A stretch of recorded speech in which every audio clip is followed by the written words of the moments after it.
All right, my friends. So here's an exclusive Trade Alert video only for Trade Alert members where I explain my strategy on how I YOLO into trades while also managing risk. Managing risk is obviously the most important thing, especially in these super volatile stocks. I've done this strategy with GMVD. I also do it with TRKA. So I can show you guys this right here. So you can see first trade. We'll look at the columns first. So the first is the number of trades you make, right? So 1, 2, 3, 4, 5, 6. The second column right here is the number of shares that you purchase. So for simplicity, I just did 5,000 shares at a time, and then the price that you purchase, and then this one I just did increments of 25 cents on each leg up. So hypothetically speaking, this is a stock that is increasing in stock price. It increased pretty significantly in value from the first trade to the last trade, and then we can check to see how much it actually did increase in value. So it's up 83%. All right, and then you can see your new average cost after each trade. So after the second trade, you can see now your average cost is below the current stock price. So what you can do in this situation is you can move up a stop loss. So you can make this super not risky at all if you play this right. And this is the strategy. So when you do your first trade, you can see obviously your profit is 0. What you can do is you can set your stop loss, let's just say 5% below 150 if you're willing to lose 5%. So 0.95, that's a 5% loss. You can set your stop loss at 142, for example. Okay, so now it moves up to 175. Your average so now the stock price moves up to 175. You buy 5,000 more shares. Your average cost ends up coming up. However, you're now in the profit. You're now in a better situation overall, so you can even move that stop loss up even more, right? You can move it to your entry point at this point.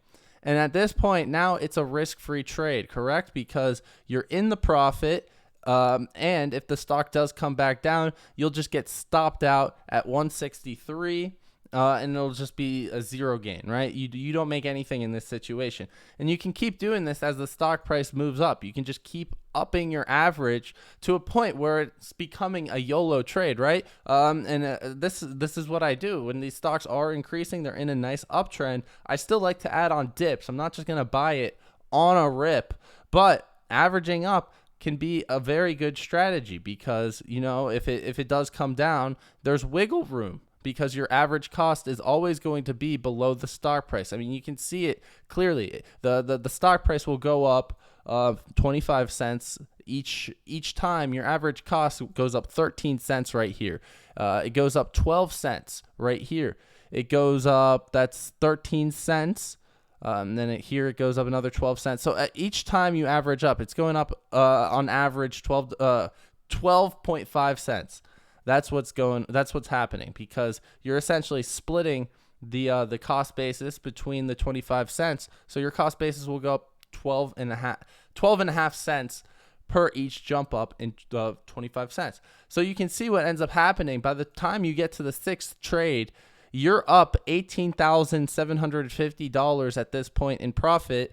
And there's even more wiggle room, right? If the stock price does drop, I mean, you could set your stop loss well above your average cost at that point. So you got 6 times 5,000 shares at that point, so that's 30,000 shares. Oops. So you take 30,000 shares, you multiply it times whatever your stop loss would be in that situation. So $2.50. You'd have $75,000, and then you would want to subtract your average cost. So 75,000, we're just gonna multiply this times also 60,000 here. Just quick calculation. I must have done something. Oh, it was 30,000, so not 60,000. My apologies. 30,000. So now when you do stop out, if your stop loss in this situation, the stock price is trading at $2.75, your stop loss is at $2.50. Now, when you do stop out, you're going to stop out with $12,000 profit, right? Because there's a big gap now between your average cost and your average price. So you never really have to go all in YOLO on that first rip, right? You can just keep averaging up, maintaining an average cost that is below the current share price.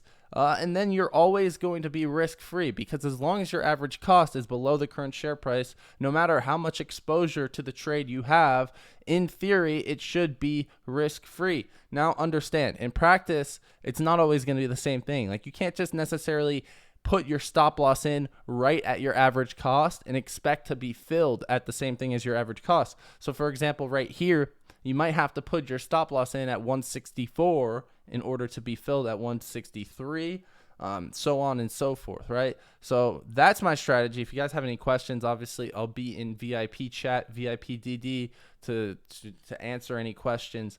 But I want people to understand this strategy, because this is the strategy I use, and sometimes you might be confused. It's like, okay, Hoop Money is just adding to this position. Like, isn't that risky, right? Well, if you use this exact strategy, you can even use a spreadsheet. You can calculate it in your head. I mean, most brokerages do tell you your average cost anyways. But if you use this simple formula, right, your first entry is never going to be super risky, because at the end of the day, after your sixth trade, I mean, that first entry is only 1/6 of your total position. And if the stock price does go down, you stop out for that 5% loss.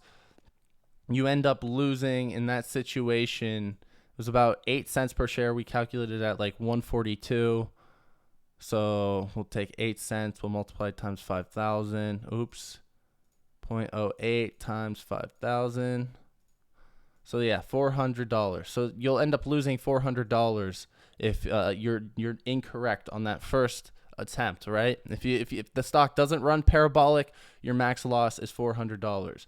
And that looks very nice, considering the max profit ends up being about $19,000 if the thing does end up running like crazy.